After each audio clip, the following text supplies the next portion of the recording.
এদিকে দীর্ঘ ২২ বছর পর প্রথমবার নীলফামারী সফরে যাচ্ছেন বিএনপি চেয়ারম্যান তারেক রহমান।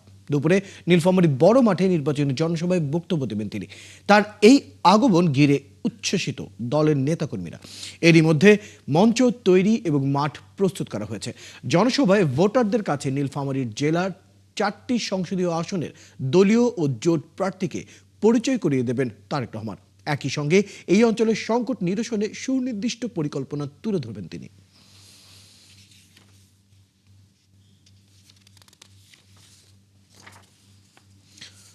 দর্শক, এবার নীলফামারীতে তারেক রহমানের সফর নিয়ে বিস্তারিত জানবো। আমাদের সাথে যুক্ত হচ্ছেন সহকর্মী বিজয় চক্রবর্তী কাজল।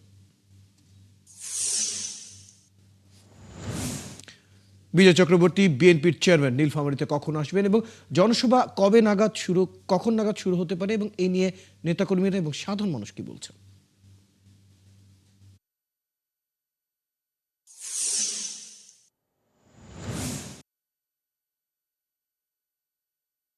জানিয়ে রাখি, দীর্ঘ ২২ বছর ৭ মাস পর নীলফামারী জেলায় আগমন ঘটছেন বিএনপির চেয়ারম্যান জনাব তারেক রহমানের।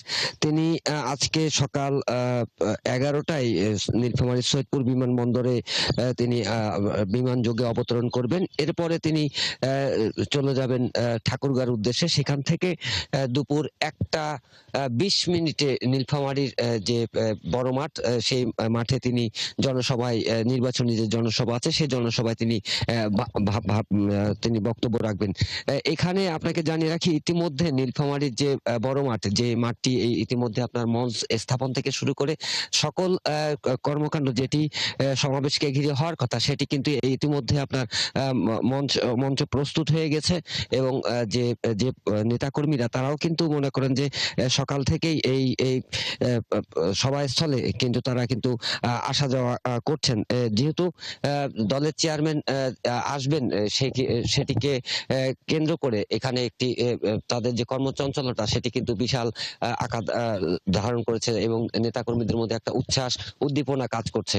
আমরা যতটুকু জেনেছি যে এই নীলফামারী বড় মাঠটি, সেটি হচ্ছে আপনার প্রায় লক্ষাধিক মানুষের সমাগম ঘটে, যার কারণে কিন্তু আপনার জেলা বিএনপি থেকে শুরু করে তার যে অঙ্গ সহযোগী সংগঠনগুলো রয়েছে, সেই সব নেতাকর্মীরা তারা কিন্তু এই জায়গায় আপনার এই সমাবেশ স্থলে তারা কিন্তু হাজির হবেন। যে এই নীলফামারীর যে এই জনসভা, সেটিকে তারা একেবারে ইতিহাসের জায়গায় নিয়ে যাওয়ার জন্য তারা প্রস্তুত রয়েছে। আমরা আরো বলে রাখি যে যেহেতু নির্বাচনী মৌসুম, সেটি কিন্তু তারেক রহমানের আজকে উত্তর অঞ্চলের, বিশেষ করে রংপুর অঞ্চলের, এই রংপুর বিভাগের ৮ জেলার কিন্তু আজকে থেকেই আপনার সমাবেশ শেষ, আপনার সমাবেশ। তারপরেও আমরা জানিয়ে রাখি যে নীলফামারীর ৪টি সংসদীয় আসন রয়েছে।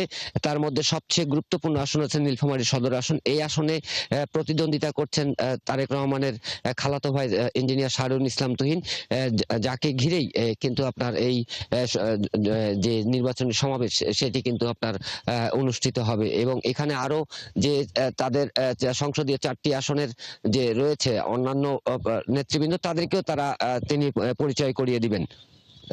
পরবর্তী খবর রাখতে থাকুন।